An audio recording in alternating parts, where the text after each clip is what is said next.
skin there's a say that shines, never sleeps, never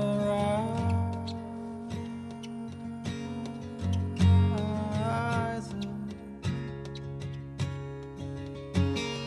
Under my feet there's a road to walk, dirt covers my chest.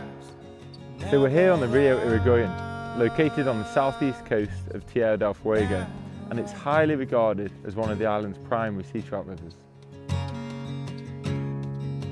The journey down the exposed Patagonian coastline is in itself epic, and there's a true sense that when you arrive at World's End Lodge, that this remote fly fishing operation, located on the lower section of the river, very much justifies its name.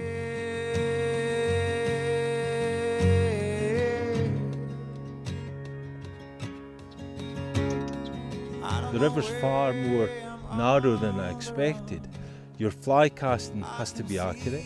It has to be accurate to the environment, which is the lies that the sea trout are lying in are log jams. Now they sit above the water and they sit below the water.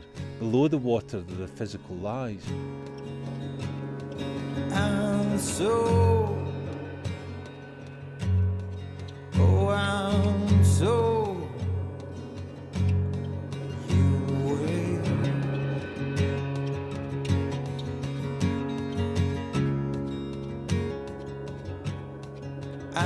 so,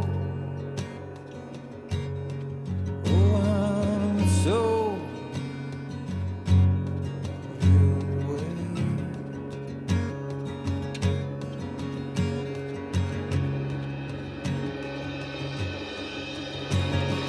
Under my skin there's a shade that shines. We've been so fortunate to be invited down here to World's End Lodge. When we arrived, Diego talked us through the tactics on this river, and first thing he said was we need at least 20-pound nylon. And the reason for this is, you're hooking a fish within a log jam. You need to be able to stop that fish instantly and to be able to pull it into the bank to gain control straight away.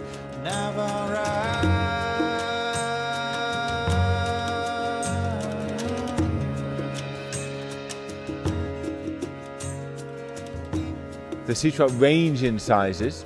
We've caught fish from £3 up to £20.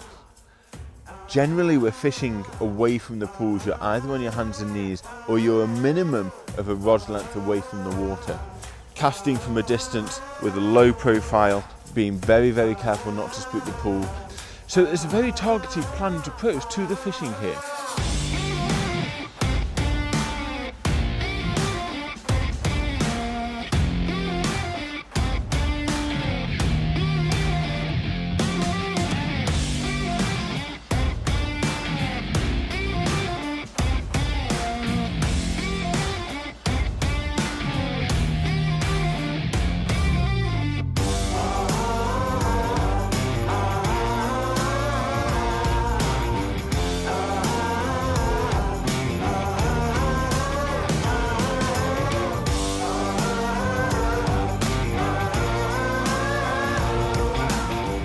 So the surrounding landscape on the Irigoyen is unlike anything I've ever seen in the 20 years that I've been coming to Patagonia. There's a lot of forestation, but there's a lot of dead forestation caused by a big storm many years ago. But it just makes this the most dramatic landscape to fly fish in.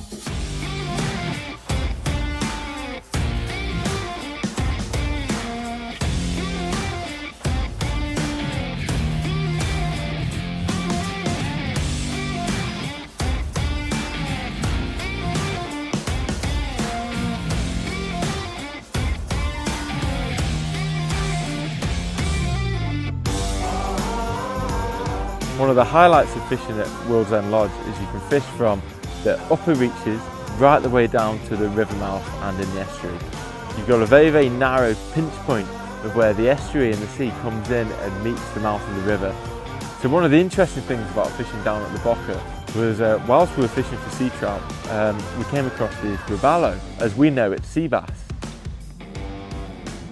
We're fishing for them in the surf just as the tide was coming in, getting them coming into the bottom itself, and then into the sea pools, 2 or 3 sea pools that they have. And you'd follow the sea trout and the robalo as they come up into the estuary and into the sea pool.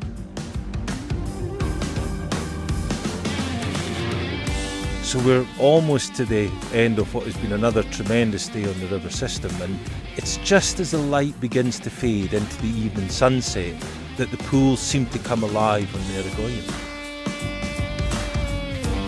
Before darkness descends to bring closure to the day's fishing session, you are presented with this small window of opportunity to hook a big double-figured sea trout in runs that are often no wider than a few metres wide.